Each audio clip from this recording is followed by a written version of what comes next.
গত ৩ দিনের টানা বৃষ্টিপাতের জেরে আবারও জলের তলায় চলে গেল শান্তিনিকেতনের কঙ্কালীতলা সতীপীঠ।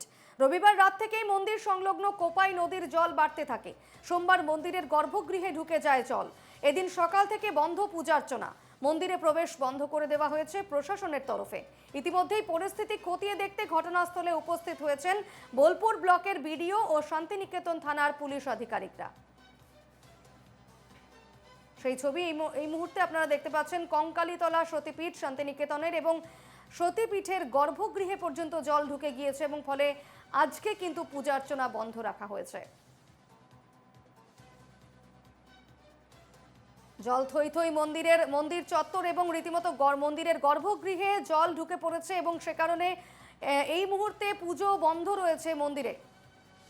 শান্তিনিকেতনের কঙ্কালীতলা সতীপীঠের এই ছবি। হু হু করে জল গড়িয়ে যাচ্ছে রাস্তার ওপর দিয়ে এবং মন্দির চত্বর জলমগ্ন হয়ে রয়েছে। গর্ভগৃহে জল ঢুকে গেছে এবং সে কারণে আজ কিন্তু একেবারে মন্দিরের যে পূজা অর্চনা সেই পূজা অর্চনা বন্ধ রাখা হয়েছে।